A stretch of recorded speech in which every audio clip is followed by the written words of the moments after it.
This makes no sense. Why are they doing exactly what the bad guy has ordered them to do? Remember, killing Bartandalus destroys Cocoon, and they know this. He's flat out told them this, in fact, so maybe you guys should rethink the whole thing. Ah, shit. So a mechanical owl flies in and then turns into some kind of starship thing. Hang on, I thought he wanted to die, so why is he running away? And he can fly, and he's basically a god, so what the hell does he need with a starship? What does God need with a starship? Oh, so now he leaves it behind so they can follow him. I get it. Okay, fine. Although, once again, all they have to do to completely foil the villain's ultimate plan is nothing. And they know this, so they'd have to be complete and utter morons to get on this ship and fly back to... of course. Hey, Sass, try not to crash this one straight into a fucking hospital or something. Numbnuts. Back on Cocoon, Sid is alive again. Somehow. I thought he was dead, but maybe not. He turned into Crystal, too. Anyway, he's better now, although he also might have been lobotomized. And he's been made Cocoon's new Primarch. Being essentially brain dead, he's the best politician we've ever had. He's about to give a speech at a racetrack? Sure, the President of the United States gets sworn into the Capitol building in Washington, D.C., and the Pope here does his at the Indy 500.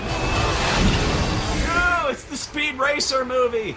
As if this game wasn't painful enough. I have absolutely no idea why, but everyone chooses this moment to come flying down from the sky riding their Eidolons to attack the motorcycle race. They just come down and land in the middle of the racetrack, immediately causing panic and chaos, causing most of the racers to spin out of control, some of them almost certainly crashing into the sidewalls to their deaths. And the hero saves the day! Incredible!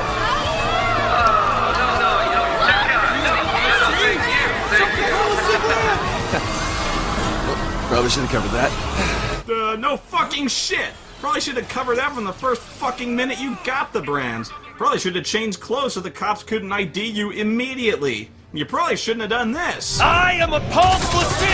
I'm here to kill you all! Now!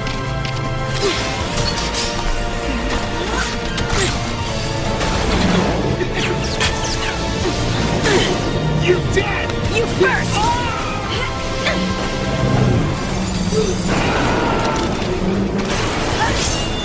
Okay, I'll admit, in terms of choreography and animation, that scene was fucking awesome. But as usual, in context, what in the hell was the point of that? Why did they go down there and just attack a motorcycle race? That accomplished nothing but collateral damage. Oh, instant daytime. Thanks, nameless unexplained Falsey, for doing that for no reason. Oh crap, another robot boss! It's an Anavapata. What the fuck is an Anavatapapa? And why should I be more scared of it than the much larger war mech at the beginning of the game that also had radial saws for arms? Well, that one had electro saws. At this point, I need to say I never had any idea how Eidolons or the Gestalt mode worked in this game at all. It explains them in a tutorial one time, and it does a shit job of it, and then it just dumps a ton of commands on you without explaining what any of them do. There's like 6 things here, and I'm under such a tight time limit I barely have time to read their names before time runs out. So when I played, I just ended up guessing at random and never knowing whether or not I did a good job. Charge! In fact, I haven't even started talking about the combat until now. Can you believe that? And that's by far the biggest change Square Enix made to the series at 13. Actually, it kind of started in 12 when they made things faster by removing turn-based combat. And in 13, they made things faster by removing the players. I'm amazed fans didn't howl betrayal on this one because it's so not Final Fantasy, it's crazy. Here's how it works. Basically, there's a bunch of roles with funny names, but they all boil down to MMO roles like DPS, buff, debuff, tank, and healer. You set up paradigms that are just team configurations that you switch between in combat, and that's pretty much all you do in combat. You have virtually no control over what each of the individual characters does. You can pick out each action manually, but it's so slow, it's basically useless. You'll never really do it. Once you start fighting, the characters just choose on their own what they're gonna do. They spam the spell that deals the most damage if they're set to DPS. If one of your friends is beat up, the medic heals them, and the tank just stands there and tanks. and all you do is sit there and watch. Mainly your role as a player is to change between a normal posture until the enemy gets staggered, and while they're reeling you change to balls out offense, and if you're in trouble you just change to turtle up and heal. That's pretty much every combat, every time. Stagger, full offense, and then heal if you have to.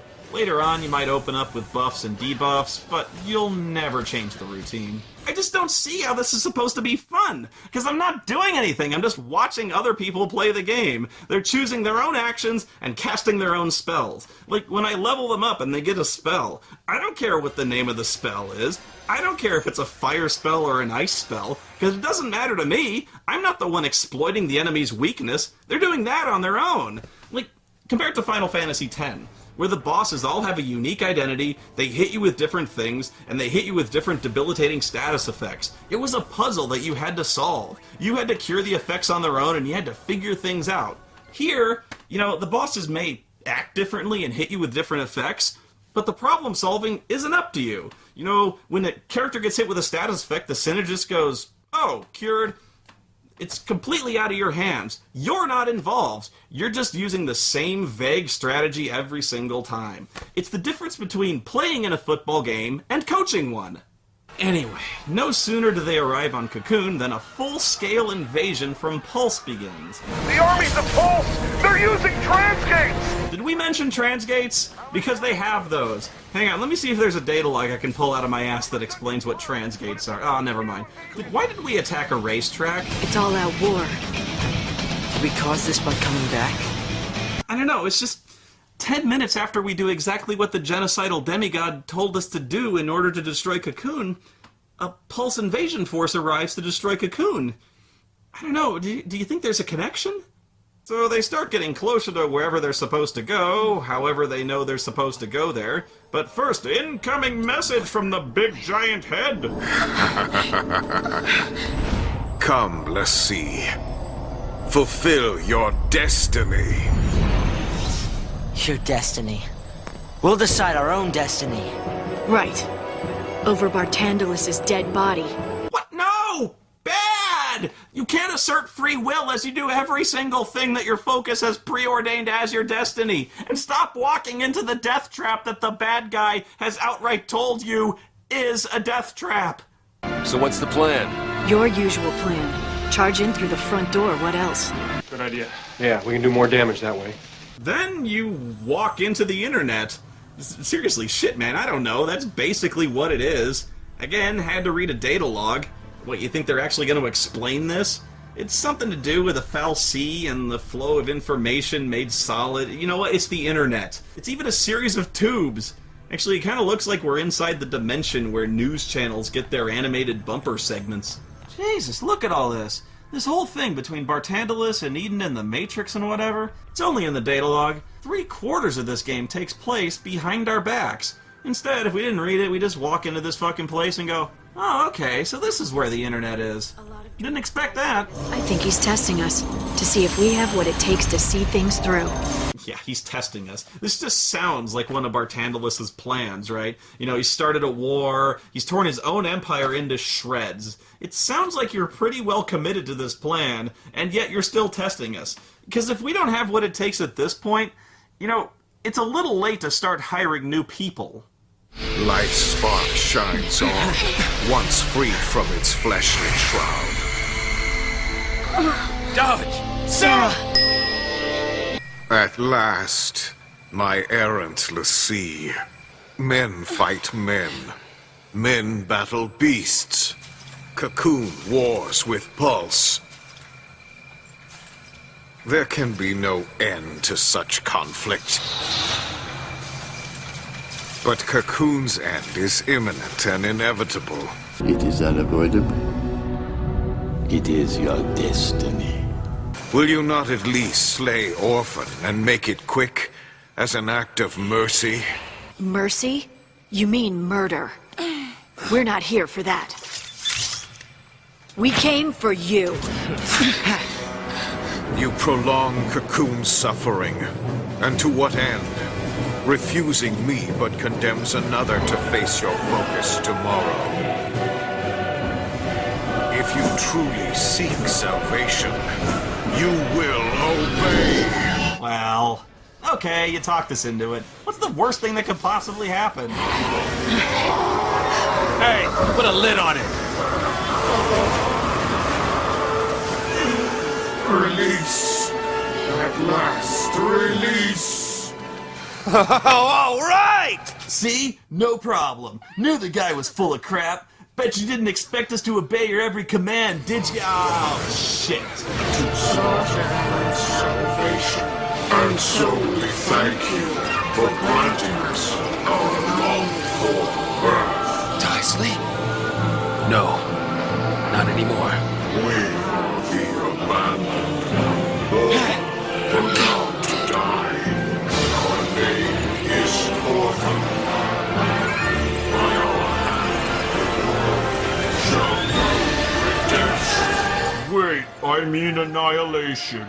There's 3 stages to this boss fight. I've seen people complain that he's really hard, but I don't know what to tell them except, you suck at video games, because he's ridiculously easy. I mean, yeah, taking him down the normal way is kind of tough, but if you poison him, it's amazing how fast he dies. Just start throwing poison until the condition sticks, and then just turtle up and heal. It's almost unfair to the poor guy. The way I did it was the same way I breezed through the last third of the game without breaking a sweat. Shit, I was barely looking at the screen. If you max out Lightning's combat rolls, you get her super fuck-off ability called Army of One. An Army of One is the win button. I'm no one's slave! Every turn, Army of One. I'm no one's slave!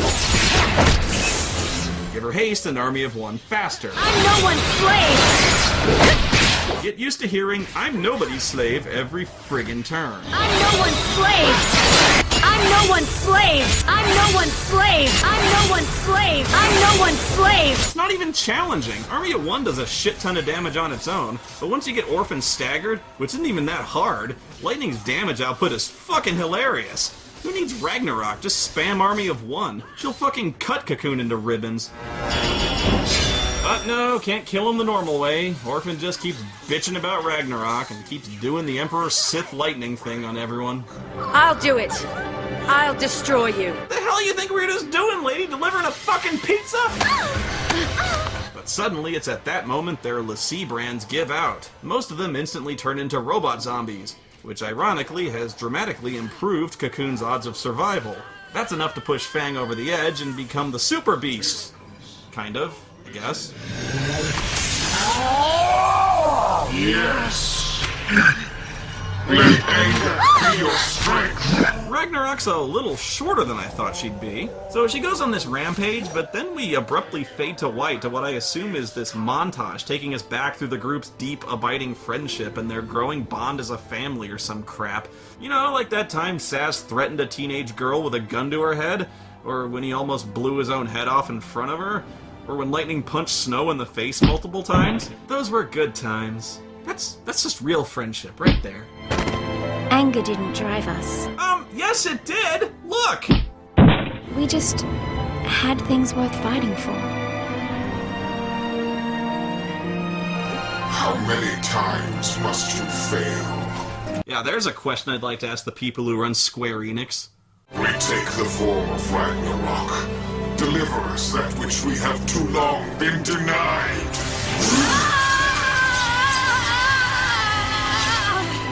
What do you want? He literally just told you. Idiot.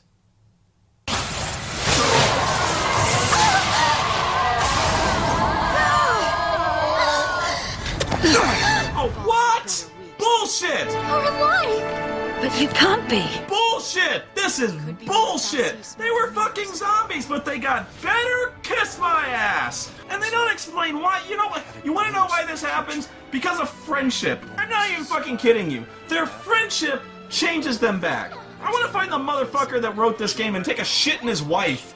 I don't even know what the fuck that means. Fuck you. Fuck you, game! You don't get to do this! You don't get to hang the sort of fucking Damocles over the protagonist's heads, the main fear that's been driving them onward since the beginning of the fucking game. You don't get to do that, and then just hand-wave it away by jerking off a brony and jizzing friendship sparkles all over it. This is such schmaltzy, lazily written, saccharine, childish Pollyanna bullshit. I'm amazed I didn't get diabetes just watching it. Yeah, it all comes down to love and friendship. And you know what? I'm sure love and friendship can overcome the l'Cie curse and bring someone back. And you know, all those other people who became l'Cie, who left behind friends and children and husbands and families, you know what? Fuck it. I guess those people just didn't want it bad enough. The heroes never die. Come on. We've got a world to save. If we have the power to destroy Cocoon, then we have the power to save it. You say you want your day of wrath, do ya? Well, it's coming right up! We came to save Cocoon, not destroy it! Now let's waste this motherfucker! That is our focus! Yeah, it turns out if you're trying to be some kind of world-breaking life reaver monster and you're trying to kill some people in melee combat, probably shouldn't take the form of a giant clock. And after a very harrowing and dramatic battle, you destroy Orphan! And guess what? It knocks Cocoon out of its orbit and sends it crashing down towards Grand Pulse in a tumbling, fiery wreck! What? Well, how are we supposed to see that coming? You mean to tell me the villain was telling the truth the whole time? And that would mean the heroes are a bunch of assholes! Guys, I just want to know what the last part of this plan was, because he never discussed this, really. Okay, now you just destroyed Orphan, Cocoon is bombing towards Grand Pulse like a fucking meteor, and then what? Because I'm just fuzzy on the whole we have the power to save Cocoon thing you mentioned, because it doesn't look like you're doing anything to stop it. Frankly, it looks like you were all full of shit. You don't have anything, do you? Okay, your plan to save Cocoon sucks. Yo, boss. What's the plan? Charge in, guns blazing. Hey, that's not a plan. Real heroes don't need plans. No, yeah, you know what? Yeah, you kind of do, Snow. You kind of do, because your little improv routine just got several million people killed. The heroes never die. You're not a hero, Snow. You're a fucking idiot. As they fall, Fang and Vanille somehow come up with this really weird plan together. They both turn into Ragnarok. Can two people even do that? Well, I guess they can, and they dive into Mount Doom, and for some reason this splooges lava all over Cocoon, which immediately all turns into crystal, and the Pillar of Crystal keeps Cocoon from crashing into Pulse. How did they even come close to guessing that would work? How did they even know they'd all turn to crystal at that exact moment? You know what? Fuck it. Game's over. Please, God, let it be over. They did it. They saved the world. No, they gave us a new one. That's one gift I'll forgive him for not rapping. This is as much as we can do. The rest is up to you. Remember, Highlander, you've both still got your full measure of life. Use it well, and your future will be glorious. Sarah! It is. Snow! Sarah! Wouldn't everything in Cocoon be slanted at a really weird angle now, like the floors, since everything fell and shifted around? And so the game ends, with everyone happy. Except the hundreds of children orphaned by lightning, and Hope, whose mom got killed following Snow, who, by the way, has learned nothing whatsoever about the consequences of his brain-dead heroics. And then there's me, who just wasted a year of his fucking life trying to explain to you how this is the worst written piece of filth I ever seen in my fucking life. And then there's whoever's gonna be stupid enough to walk through that fucking door, because in a few minutes, I'll be hauling pieces of them out in fucking hefty bags. Now, if you'll excuse me.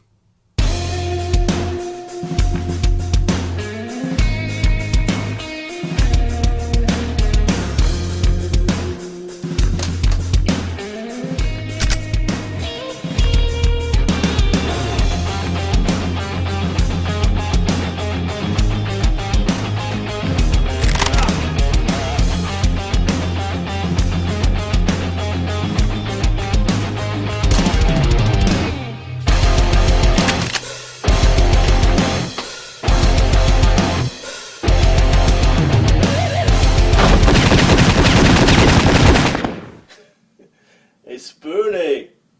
How you doing, bro? Why don't you come in here and find out? No, thanks. I'm good here. Besides, you got a gun. I'm unarmed. That's not fair. The heroes always fight fair. So come on. You hate this game, right? You hate me, right? Yeah. don't you put those chicken shit guns away? Come at me with something nice like a gun blade. Stick it in. See what's in there when you turn it. All right. Really? Yeah, totally.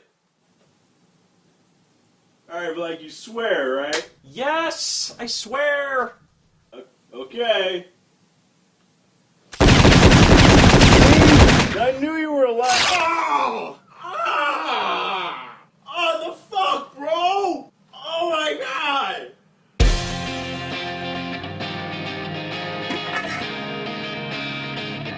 Alright. Alright. Do this, you mad, bro?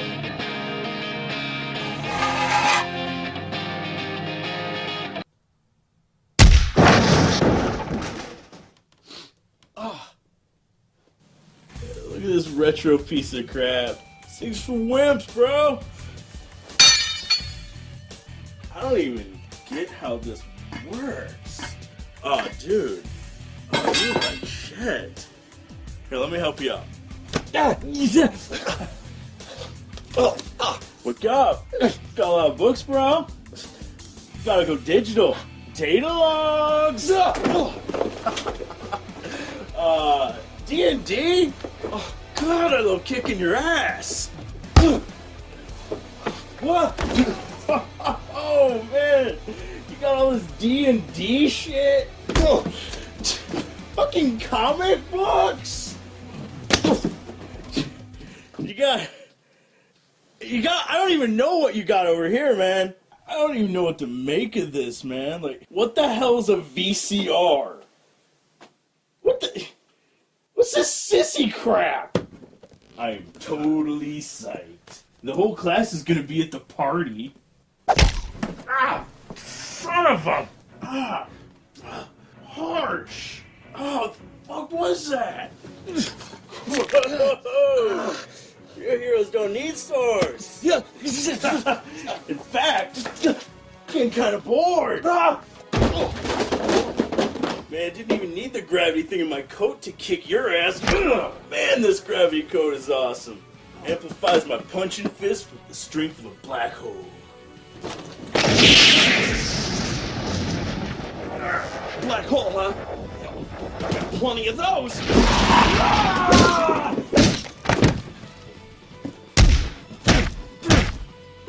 Experience bees, motherfucker. Know your role, shithead!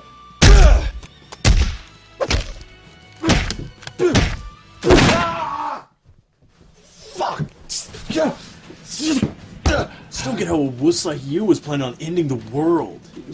They told me you were gonna be way tougher than this. Destroy the world? You? What's so terrifying about you? I'm not. I'm trying to save the world. Don't even talk like you're the hero. I'm the hero. And heroes never die. I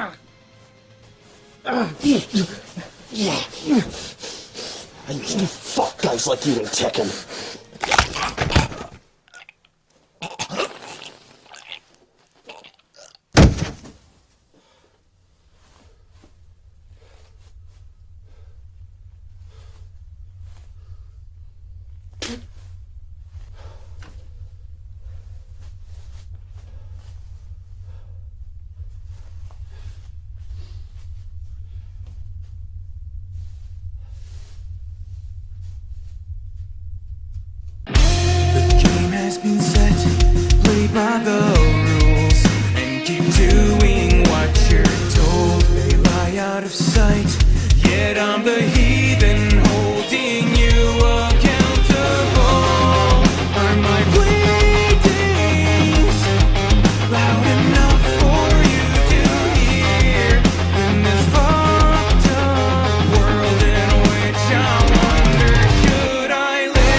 今日は残業なしだぞっと。